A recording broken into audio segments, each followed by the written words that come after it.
Karen at the mall. How a self-proclaimed queen of the food court learned the hard way that the world doesn't revolve around her. If you've ever worked in a mall, you know the chaos of a Saturday. Families hauling kids in strollers, teenagers roaming in packs, bargain hunters moving like predators. It's noisy, crowded, and exhausting. I didn't work at a fancy store, just a modest food court spot that sold smoothies, wraps, and salads. Nothing glamorous, but it paid the bills while I studied for my degree. Most customers were fine. Some were even great. Polite, patient, understanding when things got busy. And then there was Karen. She was a regular, and she was, without exaggeration, the worst customer I have ever served.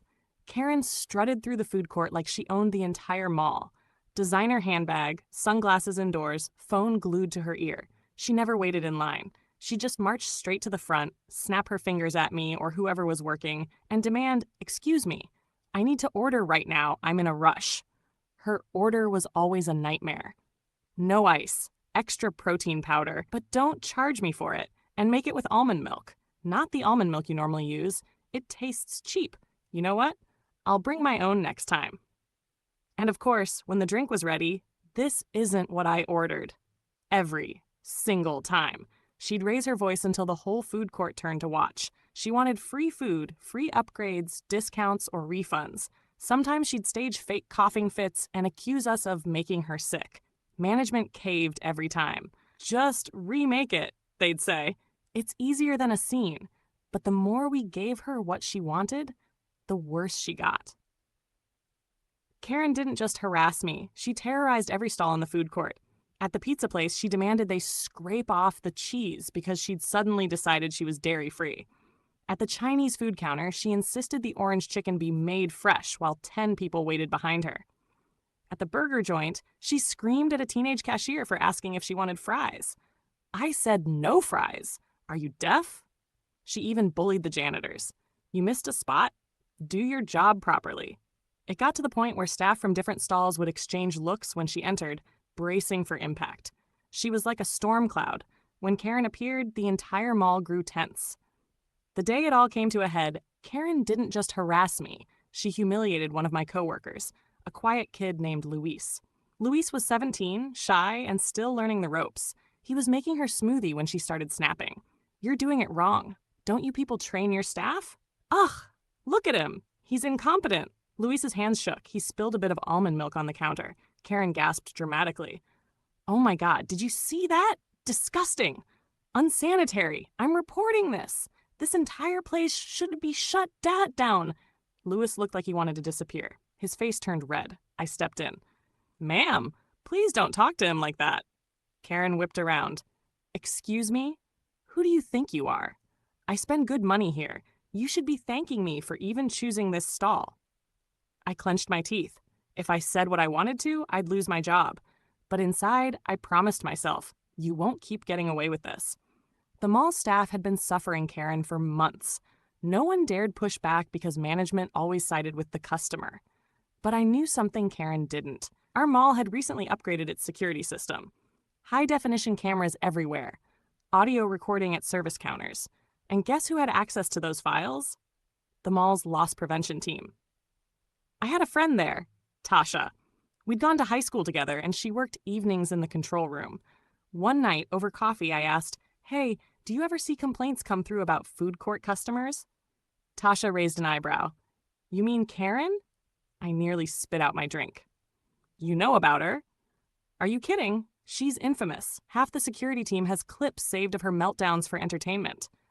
That's when the idea hit me. "What if," I said slowly, "we put all those clips together? Show mall management what she's really like. Not just one tantrum, the whole pattern." Tasha grinned. "Oh, I like where this is going." Over the next few weeks, Tasha and I went full detective. Every time Karen came in, security tagged the footage. We collected it all. Karen screaming at Luis, Karen berating a janitor, Karen cutting in line and shoving a teenager aside, Karen dumping a smoothie on the counter and demanding a refund, Karen fake coughing, claiming food was poisonous. We even caught her on camera taking items without paying, casually grabbing bottled water or snacks and walking off like she was entitled to them. Meanwhile, I started documenting customer and staff complaints. I encouraged coworkers to write down dates, times, and what Karen had said. After a month, we had a mountain of evidence. It wasn't just a difficult customer. It was harassment, intimidation, theft, and it was all on tape. The day of reckoning came on another busy Saturday. Karen stormed into the food court at noon, bypassed the line, and snapped her fingers at me. Make it quick, no ice, extra protein, don't mess it up like last time. I stayed calm. Actually, ma'am, before I take your order, management would like to speak with you. Her eyes narrowed. What? About what? Right on cue, the mall manager and 2 security officers approached. Karen, the manager said firmly, we need to have a conversation. She huffed. I don't have time for this. I'm a paying customer. Whatever this is, it can wait. The manager shook his head. No, it can't. They guided her to a side office. Half the food court watched as she went, heels clacking, muttering about how she'd sue us all. Inside that office, Tasha rolled the footage. Clip after clip of Karen screaming, berating, stealing, disrupting. Every lie she'd ever told, every tantrum she'd ever thrown, all played back in crystal clear HD. Karen's jaw dropped. This is illegal. You can't record me.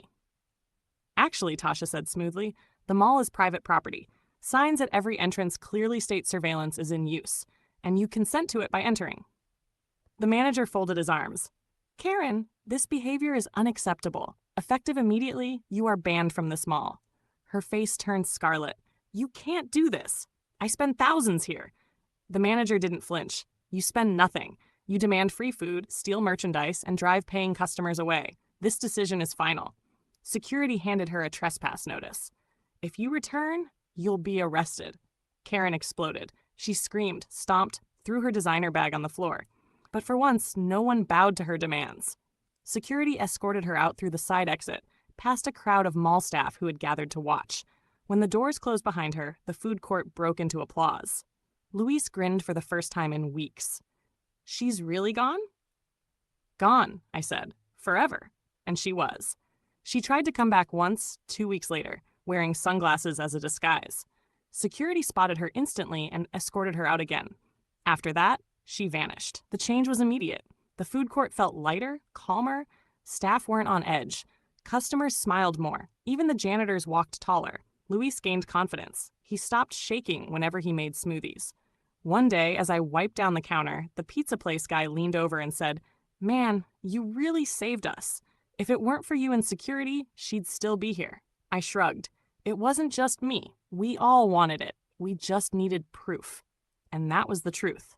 Karen thought she was untouchable. She thrived on making scenes because she knew management hated conflict. But once her entire pattern was exposed, she lost all her power. I never saw Karen again. Rumor has it she tried another mall across town, but after pulling the same tricks, she was banned there too. Some people never learn. But the rest of us? We learn something important. Bullies only win when people stay silent. Once you stand together, even the loudest Karen has no power.